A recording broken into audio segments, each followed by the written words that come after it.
Guys, welcome back to my channel. Now behind me you can see the cruise ship that I'm currently on, which is MSC Meraviglia.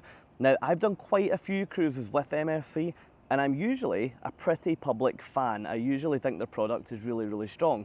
However, I'm currently on a cruise that hands down is offering the worst customer experience that I've ever seen in all of my cruises. So look, join me up in my cabin and let me talk to you about exactly why the experience on here is just so poor. If you haven't found my channel before, then welcome. I absolutely love to travel the world by cruise ship, and I spend a fair bit of time at sea. In fact, throughout last year, I spent about 250 nights at sea as a passenger on a number of different cruise ships.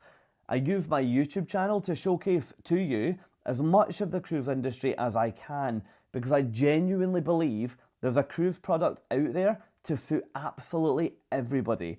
But I also believe that not every ship and not every cruise line is for everyone.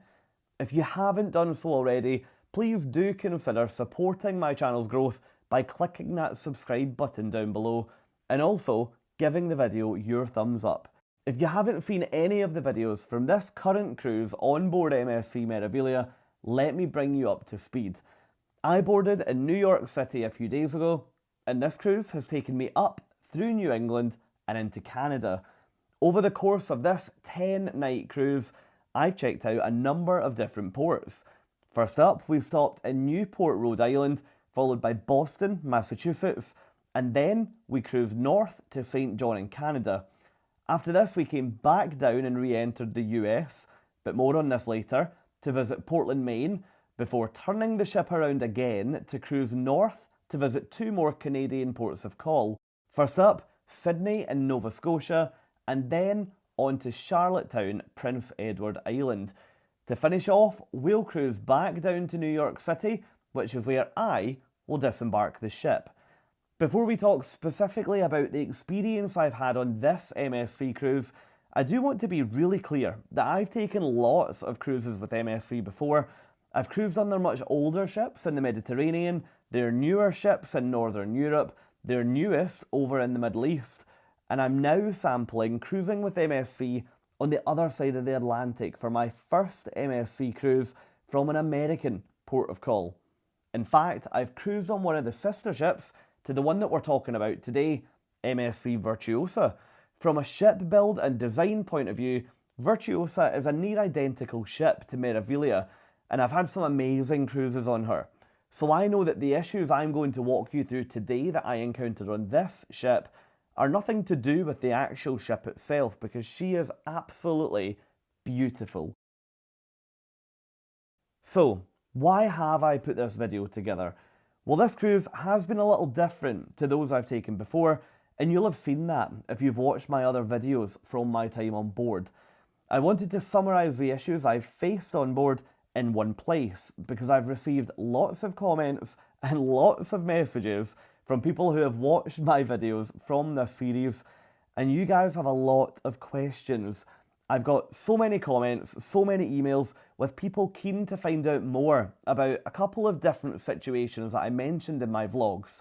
In order to provide some more information on what I've experienced, I thought it would be best to essentially provide an in-depth review of my experience on board. In this video today, I'm going to cover both the challenges that I've faced while on board MSC Meraviglia, but I'm also going to talk to you about whether or not I would cruise with MSC Cruises again after this experience, because that has been a burning question that many of you have been asking.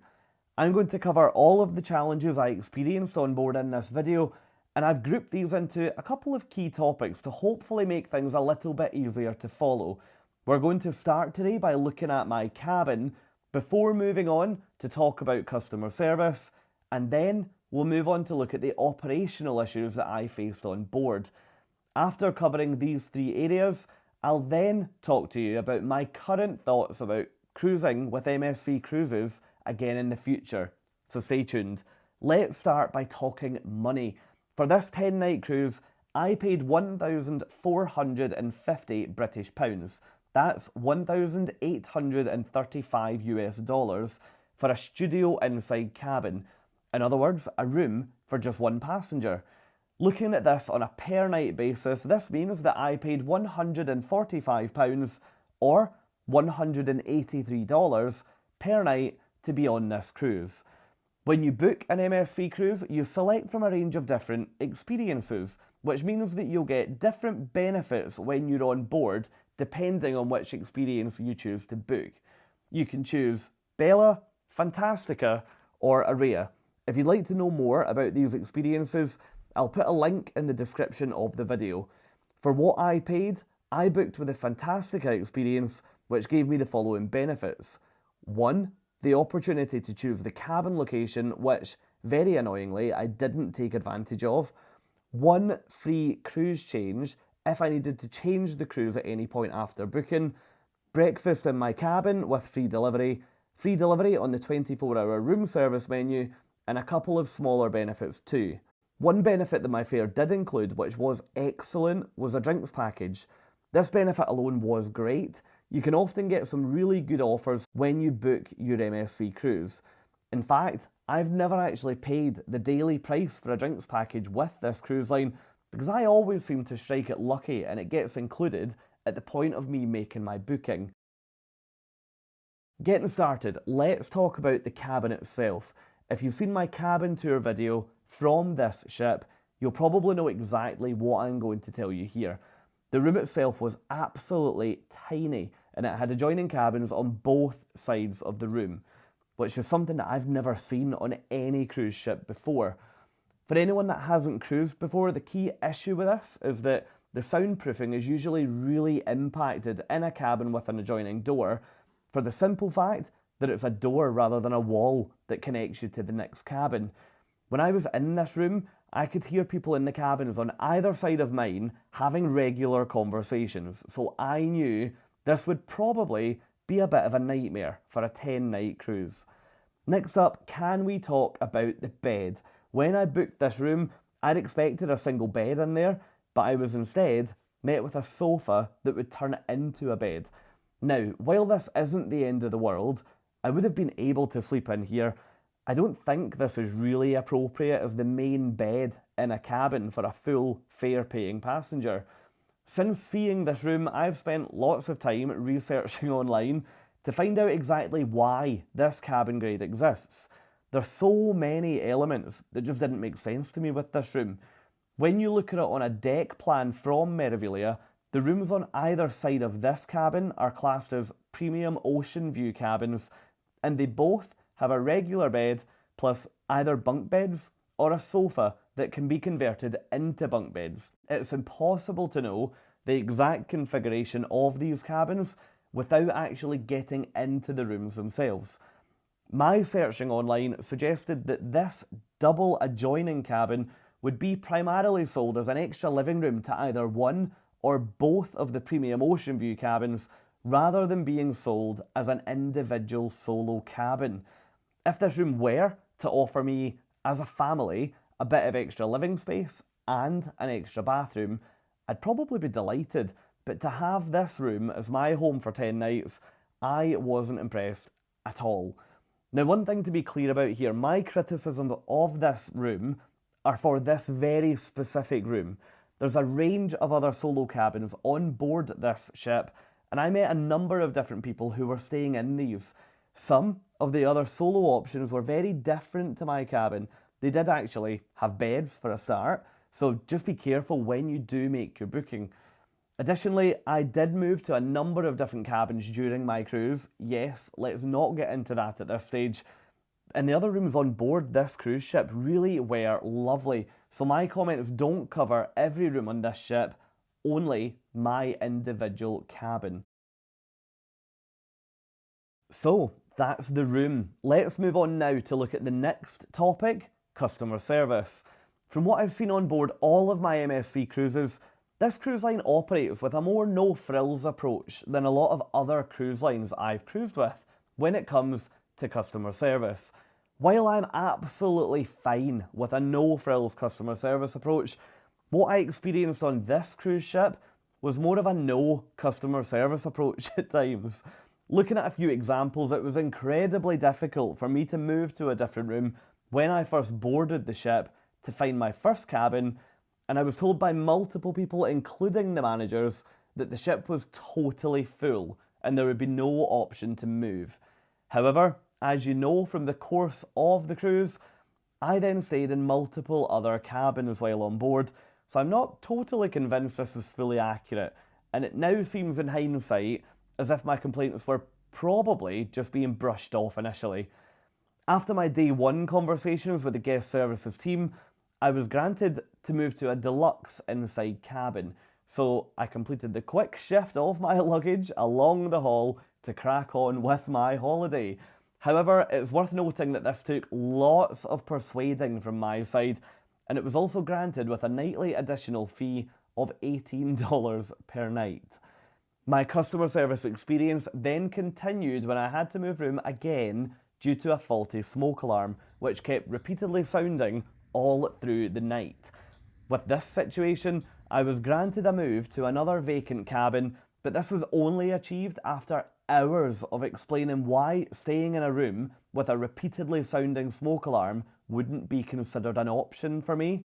I finally had my second room move approved, as I didn't want to spend the rest of my vacation in a room with a faulty fire alarm, but I had to then wait over 4 hours for my new key to be delivered. Yes, waiting in a cabin with the smoke alarm repeatedly sounding, which caused me to then miss half a day in port in Portland, one of the most frustrating waits I've ever had on any cruise. Throughout this wait, I spoke to various members of guest services, none of them knowing that I was actually waiting for a new room key, so overall some very, very challenging interactions. Now, I am a really firm believer that no frills customer service can be executed in a really efficient and effective way, but what I experienced on this ship really let me down. As a frequent MSC Diamond Loyalty Status member, I'd say that my experience from a customer service point of view was far from the norm on this cruise ship, but then I've never really had something go wrong on my MSC Cruises before. Could it be that this is just how they handle problems? I don't know, but I really hope not, and I really don't want to find out by having to experience this sort of thing again. One point that I would make about customer service on board MSC Meraviglia is that it wasn't all no frills on this ship. During my cruise, I chose to dine in 2 of the Speciality dining options, in other words, the restaurants you pay extra for, and the service in both was absolutely fantastic, far, far higher than what I was experiencing downstairs when things repeatedly went wrong. I ate in both Hola, the onboard Mexican, and also Butcher's Cut, the onboard steakhouse, and I honestly can't praise the crew highly enough in these venues. This got me thinking, could it be that I just simply hadn't paid enough for my cruise to expect good customer service? I'm pretty sure service would be amazing upstairs in Yacht Club, and I was getting really spoiled in these restaurants when I was paying more, so yeah, a fair point. Now, let's move off of customer service and let's think about the operational issues that I faced on this cruise. Unfortunately, if you've watched my videos from on board this ship, you'll know that there were quite a few. Up first, let's talk about tender port organisation. Now, I'm fully aware of the chaos that tender ports can cause for a cruise line, but I'm also aware of the fact that MSC are very proudly one of the largest and most experienced cruise lines in the world. Unfortunately, I was only able to spend about 20 minutes ashore in one of my ports instead of multiple hours, due to the fact that queues to leave the ship were so long. For most people, the queue to get back on board the ship was well over an hour long, and it led to loads of really frustrated passengers all around. Now, to be clear, tender ports can be really difficult due to tides, winds, water conditions, and so many other factors, but most cruise lines will keep everyone happy by providing really basic provisions. For example, water, and even the odd update through the loudspeaker system to update people on what's going on. However, We endured all of our onboard queuing with no water, on a really warm ship that had the central heating on, no seating options, and absolutely no updates from anyone on board at all. Even while queuing through the main dining rooms, it was so apparent it wasn't the norm, and the whole operation just felt really disorganised. Next up, we were late arriving into most ports on our itinerary. However, let's not dwell too long on this because chances are this was just due to weather or tides during our cruise. What was most frustrating here though was that when we would be delayed arriving, the cruise director would still come through the loudspeaker system into every cabin. Yes, in multiple different languages, every 15 or 20 minutes with the same message. So this made even relaxing back in your own cabin really annoying. It's worth noting that your cruise ship can often arrive late during your cruise, but I've never seen it when you're late to more ports than you arrive on time to. Really unusual. Next up, the big one, immigration. Now, immigration is a factor that needs to take place on most cruises. After all, this huge cruise ship carrying thousands of people is going to multiple different countries, so it makes perfect sense. However, let's talk about route planning on this particular cruise. This cruise went from the USA up to Canada before turning around to re-enter the USA, before turning around again to go back to Canada, to then turn around again and finish back in the USA. What this meant was that there were so many more immigration checks than if we had just ticked off all of our American ports of call consecutively, then went up to Canada, and then came back home to the USA. I just can't compute why MSC would have planned the cruise this way. I can only assume that maybe one of our ports, for example Portland, Maine, was full of ships the previous day, which meant that we had to push up into Canada and then come back down. Let's look at the problems this routing created. If we look at the situation in Portland, for example, this really strange routing option meant that we had hours of waiting while immigration officials screened everyone on the ship. For me, it meant the ship docked around 8 AM. I could get my passport checked from 12 to 12:30, so I spent about half of my port call waiting to be called down with my passport, which was so annoying. For me, this only meant I missed a bit of time independently exploring the port, but I spoke to others who actually missed their shore excursions because they couldn't get seen by any officials in time. Now, to be really clear, the frustrations from an immigration point of view here was not the speed of the officials or the fact the checks had to happen. Obviously, they are really important. It was the fact that MSC opted for this really unusual route planning, resulting in more checks that felt wholly unnecessary if it had just been planned a different way. And also, the fact that the process of being screened was just really disorganised. Similar to the tender situation, hours of queuing, no seating, no water, and no updates. The next operational issue I've experienced on board this ship is on the subject of dining. Unfortunately, I found the crew on this ship to really have no flexibility at all, meaning it's impossible to do certain things on here. For example, I was really keen to eat dinner with my fellow solo travellers, but was told it wouldn't be possible because this would mean moving tables, which is apparently something that can't be done, despite it happening on every other MSC cruise I've ever taken. Additionally, my booking apparently didn't tell MSC that I was travelling solo. If it had, then I'd have been put on a solo table in the first place. This point was really interesting, considering I'd booked a solo cabin for a party of one. Anyway, the other hitch was that I was booked onto the early dining slot, which I was assigned to at the point of making the booking. I didn't think much about this until I was on board the ship, and the reality was I would struggle to be ready to have dinner by 6 PM because we were often just sailing out of port at that time. On my other MSC cruises, it's been no issue to switch to another dining time, especially because the later dining slot is often much quieter than the one around 6 PM. On here though, absolutely not an option, with the restaurant manager explaining that I just simply hadn't paid enough for that option to be available. Finally, there just seemed to be a real lack of clarity on some of the more basic things on board this cruise. For example, after docking in port, the crew never really seemed to have an answer to things like, when is the all aboard time? In other words, what time do we as passengers need to be back to the ship? On that point, we had a few days where the all aboard time printed on our daily schedule was totally different to what was then announced through the loudspeakers, which was totally different again to the time displayed by the gangway. And so there was a huge amount of confusion throughout this cruise as to what the all aboard times actually were. Can you imagine reading that all aboard time on your daily schedule or the sign at the gangway to return to the ship at that time and find it had already left? So, was this cruise all bad? In short, absolutely not. While the experience on board did fall significantly below the bar I'd expect from all of my other MSC cruises over the first 5 or 6 days, things did really start to improve and get much more back to normal after the first couple of days and aligned with what I'd have expected. Hopefully, you've seen that in my video series from on board this cruise.